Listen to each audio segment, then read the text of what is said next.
Erwin Rommel was born on November 15, 1891, in the small town of Heidenheim an der Brenz, in the Kingdom of Württemberg within the German Empire, as the second surviving son, though often cited as the third child overall, of Erwin Rommel Sr., a respected mathematics and science teacher who later became a headmaster, and Helene von Lucie, a daughter from a prominent local Protestant family with ties to the Swabian nobility. Growing up in a modest, middle-class Protestant household that emphasized discipline, education, and frugality, young Erwin was one of 5 children, his older sister Helene, an art teacher who became his closest sibling and confidant, an older brother Manfred who tragically died in infancy, and 2 younger brothers, Karl, who pursued a successful career as a dentist, and Gerhard, an opera singer. The family home, a simple 2-story house in Heidenheim, was filled with books on mathematics, history, and engineering, reflecting his father's influence, and young Rommel displayed an early aptitude for mechanics and mathematics, often tinkering with gadgets and dreaming of a career in engineering, perhaps inspired by the industrial stirrings of the era. But his father, drawing from his own brief stint as an artillery lieutenant in the Franco-Prussian War, steered him toward the military as a path to stability and honor in a Germany still basking in the glow of Bismarck's unification.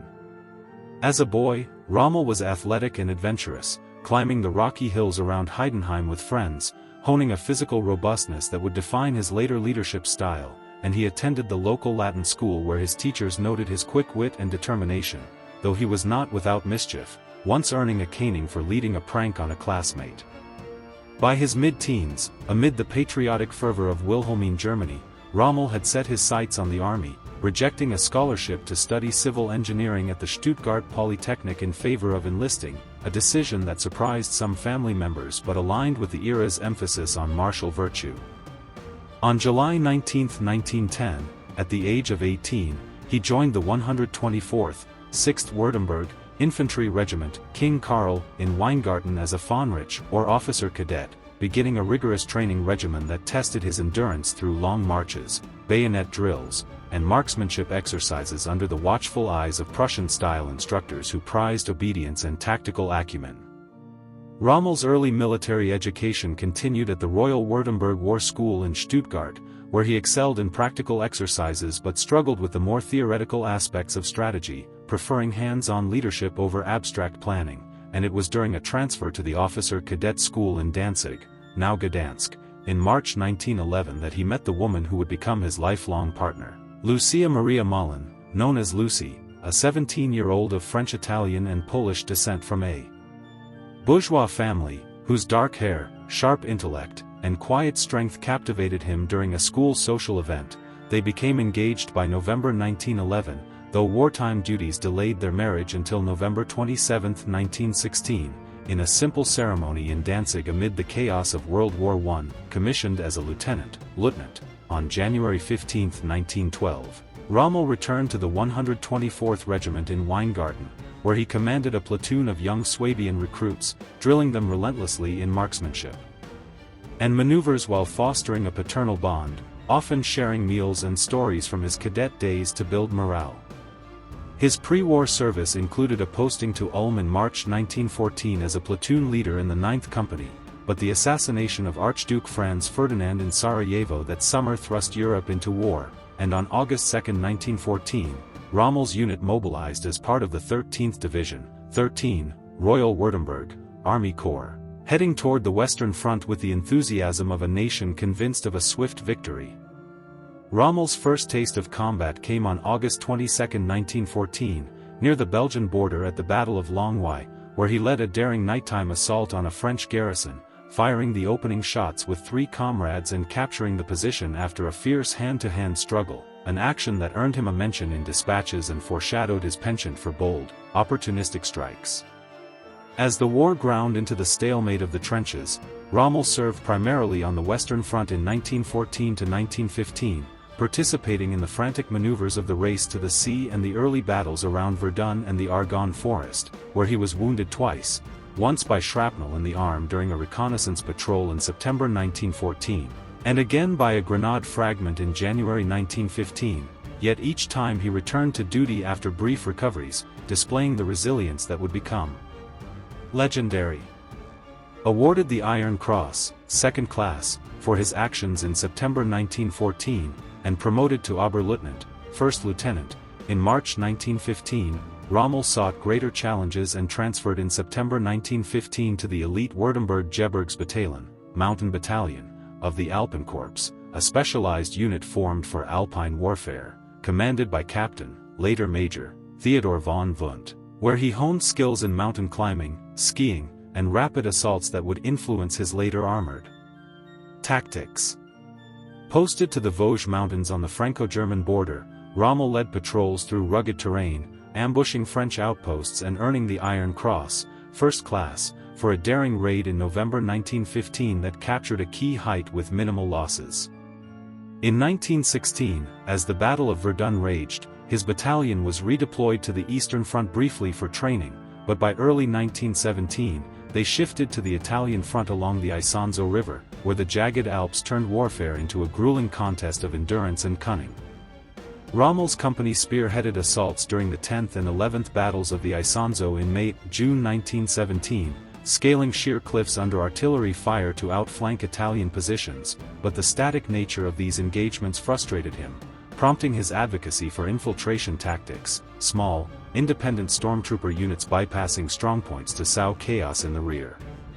His moment of glory came during the Battle of Caporetto, 12th Battle of the Isonzo, in October-November 1917, part of the Austro-German counteroffensive that shattered Italian lines. On October 24, Rommel's reinforced company of 150 men infiltrated through fog-shrouded valleys, capturing Hill 1114 near Talman after a 52-hour forced march with only 2 hours sleep, then pressed on to seize the Colivrat Ridge, enveloping Italian divisions and capturing 81 artillery pieces and 9,000 prisoners, including 150 officers, at the cost of just 6 dead and 30 wounded. Undeterred, Rommel continued his advance, crossing the Tagliamento River and reaching the Piave by November 1, then in a stunning coup de main on November 9 at Madiger Mountain, his exhausted troops, now down to 100 men, captured 10,000 Italians and 300 machine guns, prompting mass surrenders that contributed to the Italian army's collapse.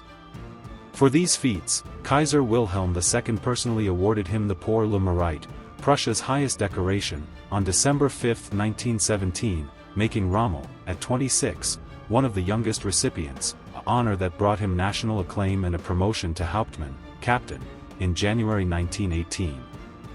The remainder of the war saw him in staff roles with the 64th Army Corps on the Western Front, coordinating logistics amid the German spring offensive and the Allied counterattacks, experiences that deepened his appreciation for combined arms but also exposed him to the futility of attrition warfare. By the armistice on November 11, 1918, Rommel had commanded men in over 150 engagements, emerging unscathed from frontline duty but scarred by the loss of comrades and the Empire's defeat.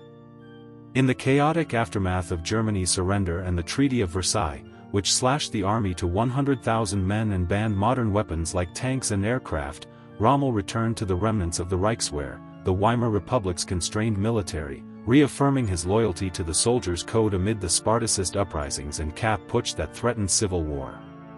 Demobilized briefly in 1919, he rejoined the 124th Regiment in Friedrichshafen to quell mutinies among rebellious troops influenced by communist agitators, negotiating peacefully to restore order without bloodshed, a pattern he repeated in March 1919 when sent to suppress unrest in a separatist garrison, using persuasion over force to avert violence. By October 1920, promoted to battery commander in the 17th Artillery Regiment in Ludwigsburg, Rommel settled in nearby Stuttgart with Lucie, where their son Manfred was born on December 6, 1928, though Rommel maintained discreet financial support for his illegitimate daughter Gertrude Pan from his pre-war affair with Walburga Wally Stemmer, whom he visited sporadically and referred to publicly as his niece to avoid scandal in the officer corps. His interwar career was marked by steady, if unremarkable, progression. In 1921, he transferred to the 13th Baden Infantry Regiment in Stuttgart as a company commander, spending 9 years drilling recruits and conducting maneuvers in the Black Forest, where he emphasized physical fitness, demanding his men run miles daily and climb trees for agility, while experimenting with early radio communications for coordination. Promoted to major in April 1932, Rommel served as an instructor at the renowned Dresden Infantry School from 1929 to 1933, lecturing on tactics drawn from his war experiences and clashing occasionally with conservative Prussian officers who viewed his mountain infantry focus as peripheral. In October 1933, as a lieutenant colonel, Oberstleutnant, he took command of the 3rd Jaeger Battalion of the 17th Infantry Regiment in Goslar, a Harz Mountains unit where he led grueling winter exercises on skis, fostering a cult of endurance among his troops and first encountering Adolf Hitler during a 1934 troop review, an event that impressed the future Führer with Rommel's crisp salutes and evident vigor. By 1935, Rommel was an instructor at the Potsdam War Academy, Kriegsschule, teaching infantry tactics for 3 years and refining ideas that would culminate in his seminal 1937 book Infanteriegraeften, Infantry Attacks, a tactical manual based on his World War I exploits, illustrated with maps and emphasizing decentralized command, surprise, and rapid exploitation. Published by the orders of General Walther von Reichenau, it became a bestseller with 200,000 copies sold by 1939, influencing not only the Wehrmacht but also foreign armies like the U.S. Marines and British Commandos. In February 1937, Hitler personally appointed him liaison to the Hitler Youth, tasked with militarizing the organization's training, but Rommel's blunt insistence on subordinating it to army standards clashed with Reichsjugendführer Baldur von Schirach, leading to his abrupt removal in 1938 after heated arguments over curriculum.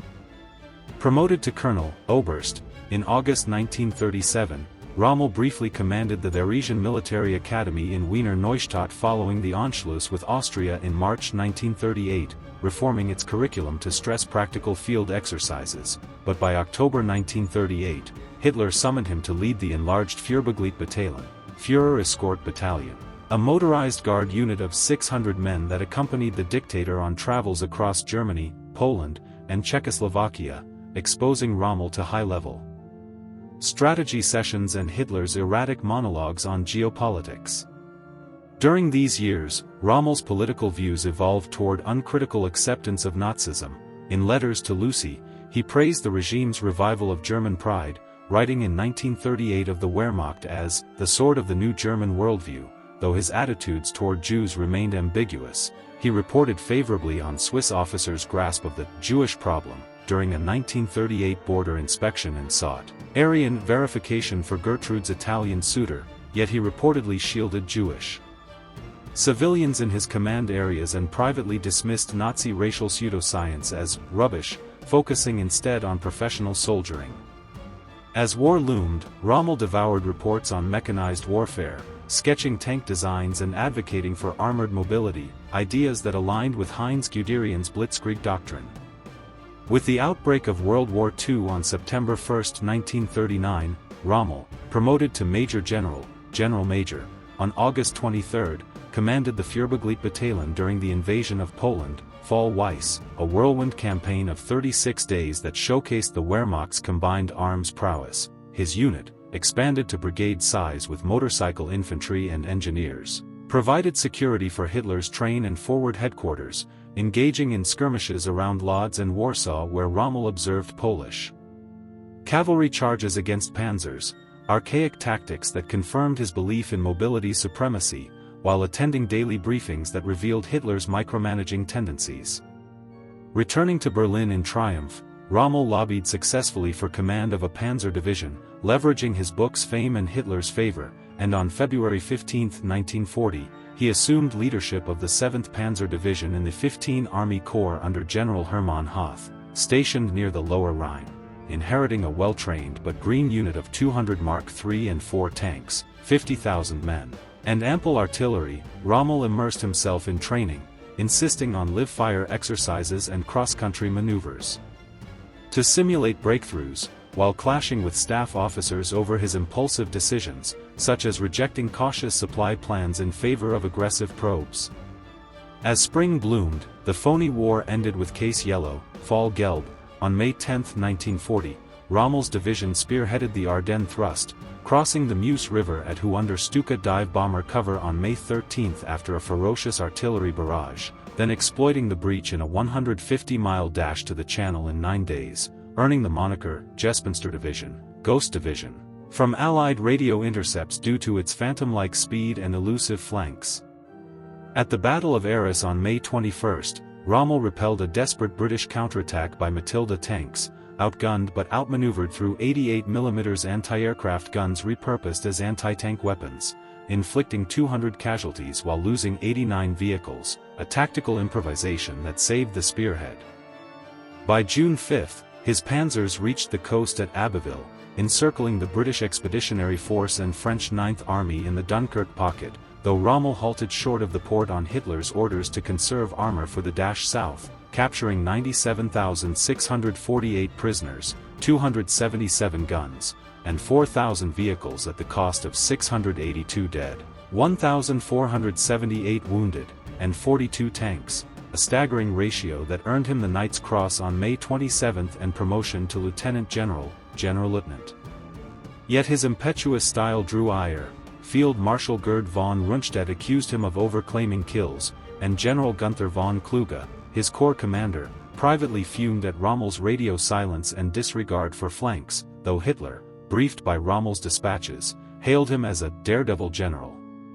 The fall of France in June saw the 7th Panzer mop up pockets around Cherbourg and Brest, but Rommel returned to Berlin a hero, vacationing in the Bavarian Alps with Lucie and Manfred, unaware that his North African odyssey awaited. Dispatched to Libya in February 1941 as commander of the Deutsches Afrikakorps, DAK, initially 2 divisions under the Italian High Command to stiffen Mussolini's battered forces after Operation Compass routed them from Egypt, Rommel arrived in Tripoli on February 12 amid sandstorms and supply woes, immediately clashing with cautious Italian General Italo Garibaldi over strategy, insisting on offensive action to seize initiative. Christened Operation Sonnenblume, his March 24 counteroffensive with 400 half-tracks and 150 tanks steamrolled the British Western Desert Force, recapturing Cyrenaica in 2 weeks, encircling the 9th Australian Division at Benghazi, and reaching El Agheila by April 7, a 300-mile advance that stunned Allied planners and earned him the Knight's Cross with oak leaves. Dubbed Rommel by British tabloids and Wassenfuchs, Desert Fox, by German propaganda, amplified by Joseph Goebbels' ministry, which embedded journalist Alfred Berndt to craft heroic dispatches, Rommel's tactics thrived in the fluid desert, night marches to evade RAF reconnaissance, feints with dummy tanks, and rapid encirclements exploiting vast open flanks, all while he piloted Storch liaison planes for personal recon, enduring crashes and strafing runs. The siege of Tobruk began May 10, but British reinforcements under General Claude Auchinleck halted him at the Egyptian border in Operation Battleaxe on June 15, costing 50% of his armor and prompting a temporary recall to Rome for reprimand, though Hitler promoted him to General of Panzer Troops on July 11 and dispatched reinforcements. Undaunted, Rommel regrouped for Operation Crusader in November 1941, a seesaw battle where his panzers initially encircled the British 8th Army at Sidi Rezegh, capturing 7,000 prisoners, but stretched supplies and Italian hesitancy allowed Auchinleck's relief force to lift the Tobruk siege on December 10, forcing a 400-mile retreat to El Agheila amid fuel shortages and malaria outbreaks that felled 10,000 troops. Reinforced by the 90th Light Division and fresh Tiger tanks in early 1942, Rommel struck again in January, sweeping through Gazala to Tobruk, which fell on June 21 after a 240-mile flanking march, the largest Axis victory in Africa, netting 35,000 prisoners and earning him the Knight's Cross with oak leaves and swords, presented by Hitler in Reich Chancellery. Pressing to El Alamein by July, his overextended lines, harassed by Montgomery's 8th Army building defenses, faltered in the First Battle of El Alamein, July 1 to 27, where attrition and heat exhaustion claimed 10,000 casualties. Hospitalized in Germany for sinusitis and exhaustion in late July, Rommel urged a strategic withdrawal, but Hitler demanded a hold, leading to the bloodier Second Battle of El Alamein, October 23 to November 4, where Montgomery's 1,000 tanks and 1,000 guns overwhelmed Rommel's 500 tanks, inflicting 30,000 casualties and forcing a 1,400-mile retreat to Tunisia by May 1943. Punctuated by U.S. landings in Morocco, Operation Torch, that trapped Axis forces.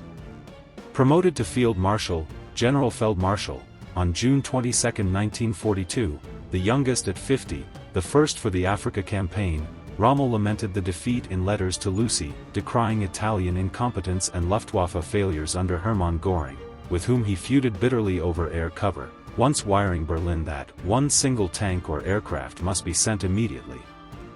His North African tour, costing 250,000 Axis lives but tying down 500,000 allies, burnished his legend as a chivalrous foe, releasing British POWs on parole and treating Senussi locals fairly, yet masked strategic overreach, as his offensives diverted resources from the Eastern Front, where Stalingrad loomed.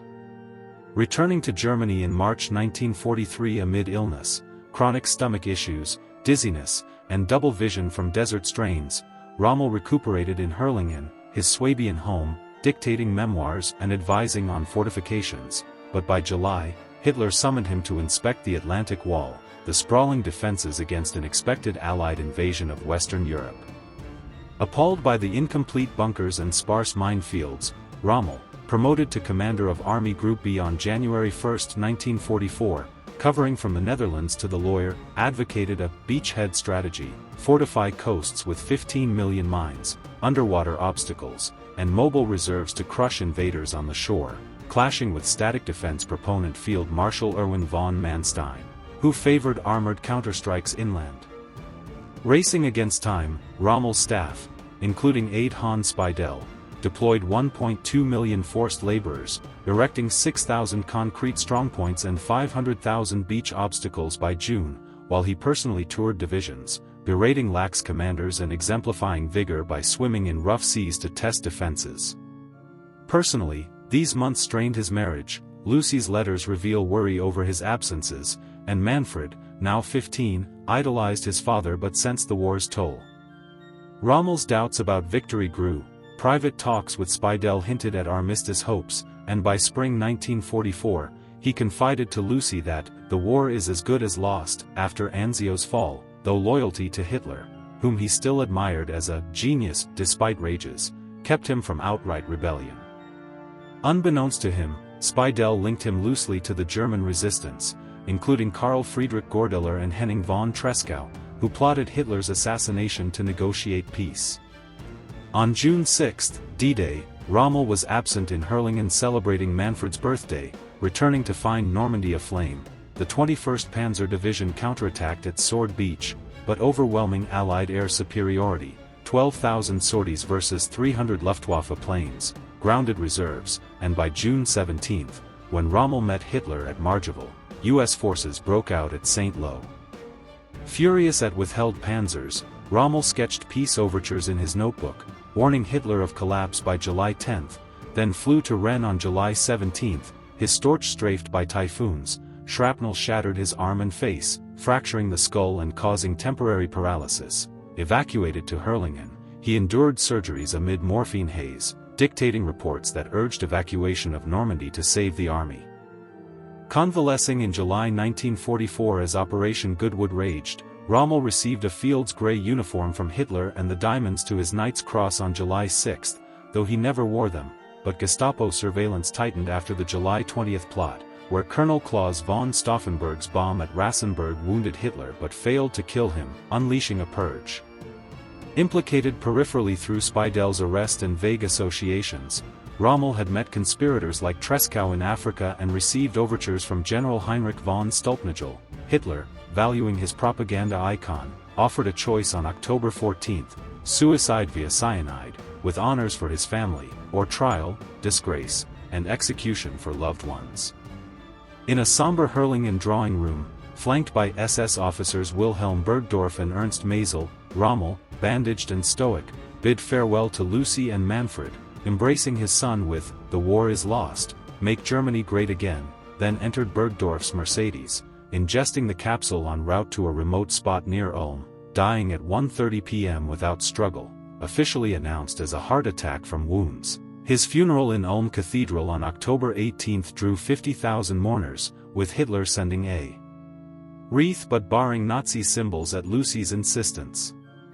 Buried in Herrlingen beside his son-in-law's grave, Rommel's legacy endures as the "good German," a brilliant tactician whose clean hands spared him full complicity in atrocities, though his service propped up the regime. Post-war, denazification cleared him, and his son Manfred erected a memorial, while historians debate his resistance depth, from active plotter to reluctant acquiescer. The mistakes that led to Rommel's downfall were a confluence of tactical overambition, strategic naivety, and fatal entanglement in the Nazi web. In North Africa, his relentless offensives, Ghazala's triumph yielding to El Alamein's hubris, stretched logistics beyond breaking, ignoring supply lines vulnerable to Malta-based RAF interdiction and underestimating Allied industrial might, costing irreplaceable tanks and men diverted from Barbarossa's doom at Stalingrad. Personally idolizing mobility, he bypassed higher command, feuding with Kluge and Kesselring over resources, alienating allies and fostering isolation that amplified errors like Tobruk's premature siege without securing flanks. In Normandy, his beach-centric defenses, prescient against air dominance, clashed with Hitler's no-retreat edict, stranding reserves as panzers idled inland, allowing the Mulberry harbors to solidify the lodgment. His absence on D-Day, a domestic lapse, compounded reconnaissance gaps. Politically, initial adoration of Hitler blinded him to the regime's criminality, tolerating racial policies while averting eyes from Einsatzgruppen horrors in France, and his vague dalliance with resistors, without firm commitment, left him exposed post-July 20, a soft option Hitler exploited to eliminate a rival icon without martyring him outright. Ultimately, Rommel's soldierly code, loyalty above ethics, trapped him in a regime devouring its best, his suicide a poignant coda to a career of audacious victories undone by unyielding fidelity to a flawed Führer.